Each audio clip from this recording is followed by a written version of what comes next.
Assalamualaikum warahmatullahi wabarakatuh. Alhamdulillahirrabbilalamin. Wassalatu wassalamu ala asrafil anbiya'i wal mursalin Sayyidina wa maulana Muhammadin wa ala alihi wa sahbihi ajma'in, amma ba'd. Sahabat-sahabat sekalian dimanapun berada, alhamdulillah pada kesempatan pagi hari ini kita masih dianugerahi oleh Allah kenikmatan nikmat sehat, nikmat iman, sehingga kita bisa melakukan mutolaah kembali, bisa mengkaji kitab yang dalam hal ini kita akan pelajari adalah kitab Sahih Nawawi ya, kitab hadis Arba'in Nawawi itu. Namun seperti biasanya sebelum kita mulai mutolaah, kita akan tawasul bil amal dulu dengan membaca suratul Fatihah yang pahalanya kita hadiahkan kepada baginda kita Nabi besar Muhammad SAW beserta seluruh keluarga dan sahabat-sahabatnya. Kita hadiahkan juga kepada guru-guru kita, kepada keluarga kita, kepada kaum muslimin secara umum. Mudah-mudahan ilmu yang kita baca nanti, ilmu yang kita peroleh nanti itu bisa kita amalkan, bisa menjadi ilmu yang nafi, ilmu yang penuh manfaat, ilmu yang penuh barokah, sehingga kita bisa mendapatkan ridha dari Allah Subhanahu wa taala. Amin Allahumma amin.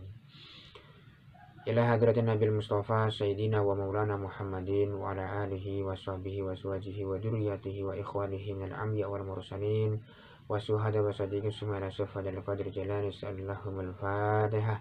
Bismillahirrahmanirrahim. Alhamdulillah rabbil alamin arrahmanirrahim maliki yaumiddin. Iyyaka na'budu wa iyyaka nasta'in ihdinas mustaqim siratal ladzina an'amta 'alaihim ghairil maghdubi 'alaihim waladdallin. Amin. Summa nausu ila ruhi hajrubaya summa ila samsul arifin samsul arifin summa ila kidalami kidam yati kama sumla sum kama futra ma sama sari ibnu ta'ala syadiri wa jami'a ala tarikh qadari hasaban dia wa jami'a tarikh mutabarah muridan wa rasulun ruhi wa ruhi wa rabbi summa nausu ila sahibul hadal kitab Imam Nawawi sa'allahumul fatihah. Bismillahirrahmanirrahim. Alhamdulillahirabbil alamin arrahmanirrahim maliki yaumiddin. Iyyaka na'budu wa iyyaka nasta'in shiratal mustaqim shiratal ladzina an'amta 'alaihim ghairil maghdubi 'alaihim waladdallin. Amin. Summa ila jami'i abaina wa ummahatina wa azwajina wa dzurriyyatina wa auladina wa azwajina wa masyayina wa masyayina summa ila jami'il muslimin wal muslimat wal mu'minin wal mu'minat al-ahya'i minhum wal amwat sa'allahumul fatihah. Bismillahirrahmanirrahim. Alhamdulillahirabbil alamin arrahmanirrahim maliki yaumiddin. Iyyaka na'budu wa iyyaka nasta'in shiratal mustaqim shiratal ladzina an'amta 'alaihim ghairil maghdubi 'alaihim waladdallin. Amin. Bismillahirrahmanirrahim. Al-hadisus salisu adapun ini al-hadisus salisu ialah hadis yang ketiga. Kemarin kita sudah baca hadis pertama dan kedua. Hadis yang pertama kemarin kita tentang niat, hadis yang kedua tentang iman, Islam ya dan ihsan. Nah, hadis yang ketiga ini tentang rukun Islam ya. Hadis ini diriwayatkan dari Abdurrahman ya.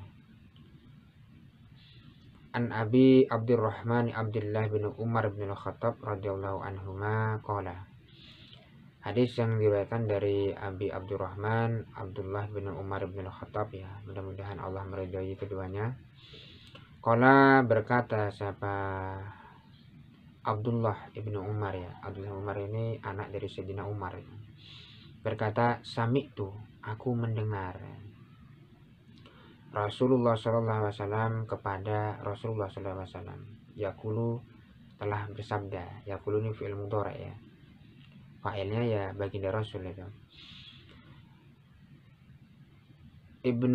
Abdullah bin Umar itu mendengar Nabi telah bersabda, Bunyal Islam ala khamsin.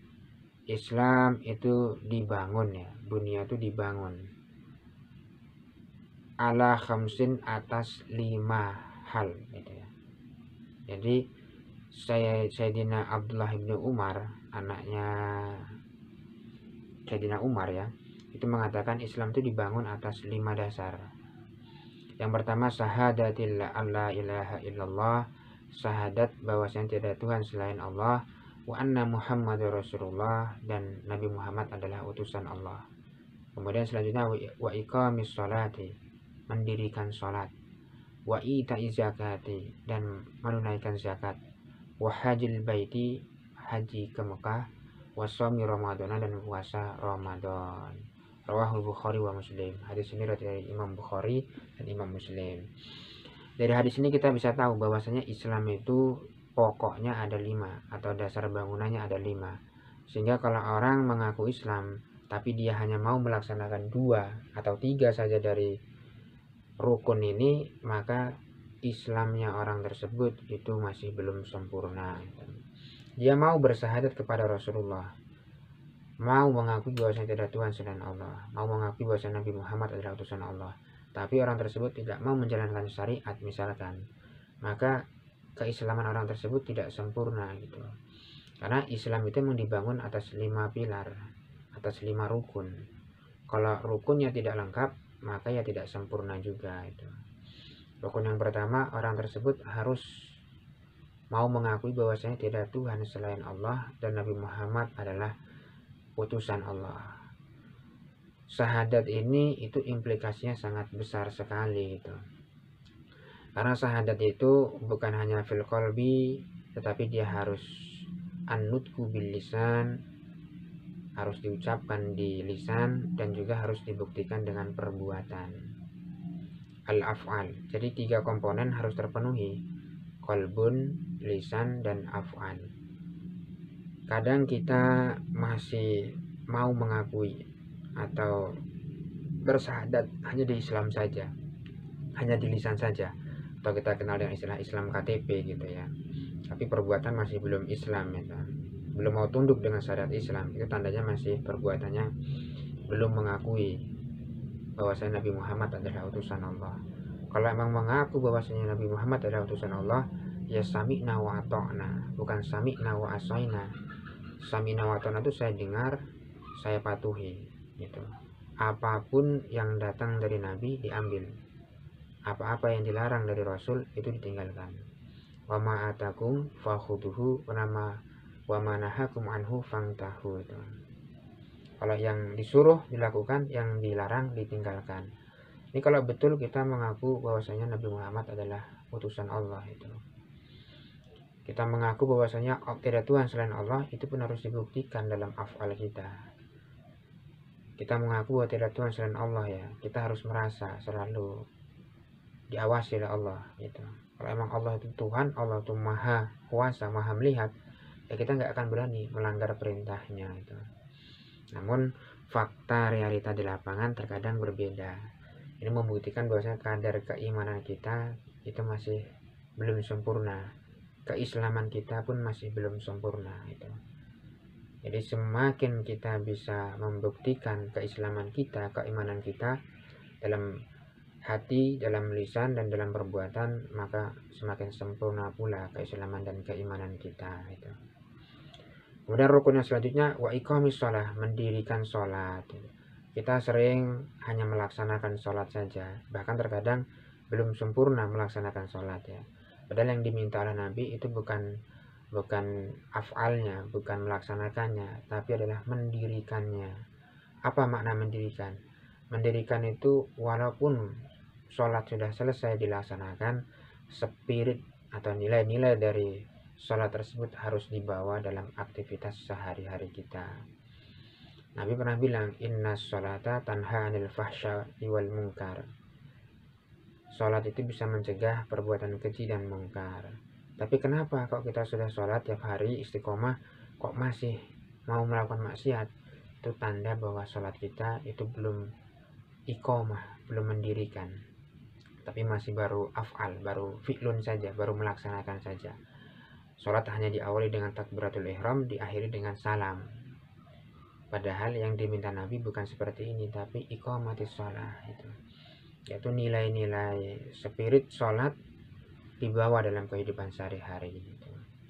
Sholat sudah kita tunaikan, syarat rukunnya tuntas, sunah-sunah dan adatnya, selesai salam, nilai-nilai yang terkandung dalam sholat itu kita bawa dalam kehidupan sehari-hari kita.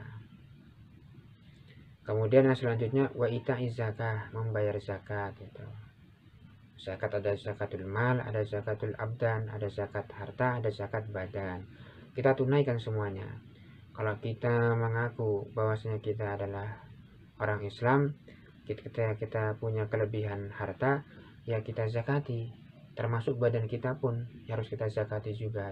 Salah satunya zakat fitrah ya, itu zakat badan itu. Di hadis yang lain ya zakatul abdan itu menggunakan tasbih, tahmid itu ya. Ada hadis Nabi mengatakan sholat duha itu cukup untuk bukti kita sudah melaksanakan atau menunaikan zakatul abdan. Kemudian yang selanjutnya wahajil baiti, melaksanakan haji ke Baitullah itu. Pergi haji itu. Kalau kita punya kelebihan harta, berangkat haji itu. Bukan kita umroh dulu baru haji itu ya. Walaupun sebenarnya baik ya, tapi terkadang apa ya, yang kita kejar yang sunnah, yang wajibnya malah tertinggal itu. Daftar haji terlebih dahulu, kalau masih ada kelebihan harta baru ikut umroh yang bisa berangkat terus setiap tahunnya ya, karena haji itu kewajiban haji gak akan gugur walaupun kita berangkat umroh itu. Kalau kita melaksanakan haji pasti kita sekalian umroh itu, maka tuntas itu. Oleh karena itu ya daftar haji dulu, ada kelebihan harta, kalau ingin kita ziarah ke Makkah ikut umroh itu. Tapi kalau kita hanya umroh tapi belum haji, nah ini yang ngejar sunnah, yang fardu ketinggalan gitu. Makanya harus penting lah, harus kita dedikasikan ya. Kadang kita itu terlalu mengutamakan hal-hal yang sifatnya duniawiyat, tapi yang sifatnya ukhrawiyat malah kita tertinggal. Mampu beli mobil, mampu beli tanah luas misalkan ya, tapi terkadang lupa, malah nggak sempat daftar haji itu. Nah mudah-mudahan kita nggak yang masuk kategori ini lah, mudah-mudahan cepat berangkat haji itu. Nabung gitulah ya, nabung, upaya yang kuat, mati-matian punya harta kelebihan apa cukup ya, maksudnya cukup berangkat daftar itu. Yang terakhir shaum Ramadan, puasa Ramadan. Puasa juga itu menjadi bagian dari rukun Islam. Kalau kita mengaku Islam ya kita harus mau puasa, minimal puasa Ramadan, ini puasa yang wajib. Syukur-syukur bisa melakukan puasa-puasa yang sunnah. Ibadah sunnah itu penting kita lakukan. Kenapa? Karena ibadah sunnah itu bisa menambal ibadah-ibadah wajib kita yang belum sempurna. Kalau kadang ada kekurangan, misalkan puasa kita nggak bisa maksimal fi qalbi wa fi jamil jasad ya, bisa puasa totalitas jasad dan ruh kita, maksudnya bisa maksimal betul, kadang kan nggak bisa. Yang menambalnya puasa-puasa sunnah. Demikian juga kalau sholat belum bisa 100% bagus banget ya, menambalnya itu dengan sholat-sholat sunnah itu. Jadi yang sunnah itu bisa menambal yang fardu gitu. Nah kalau kita sudah melaksanakan 5 rukun ini, mudah-mudahan keislaman kita itu sudah bagus, sudah sempurna. Dan kalau belum bisa sempurna ya kita tambal dengan yang amal ibadah yang sunnah. Mudah-mudahan dengan mengerjakan ibadah yang sunnah, kualitas ibadah yang fardu kita ini bisa meningkat itu. Yang sholatnya kurang bagus menjadi ditambal dengan sunnah jadi bagus ya. Termasuk zakat pun, jangan ngeluarin harta cuman yang pokok saja, zakat saja yang 2,5% misalkan. Kalau zakat harta ya, zakat yang penghasilan misalkan ya, kita tambal juga dengan sedekah yang lain itu. Terkadang ketika zakat mungkin takarannya kurang, nggak sadar ya, nggak sengaja harusnya kita kasih 10 kilo misalkan, kurang jadi 9 kilo 8 on atau 7 on itu ya, nanti yang menambal ya sedekah kita itu. Pokoknya penting sekali ibadah sunnah ini. Al-hadits rabi wallahu a'lam. Al-Fatihah. Bismillahirrahmanirrahim. Alhamdulillahirabbil alamin arrahmanirrahim maliki yaumiddin. Ya kana wa ya nasta'in siratal mustaqim siratal ladzina an'amta 'alaihim ghairil maghdubi 'alaihim waladdallin. Amin.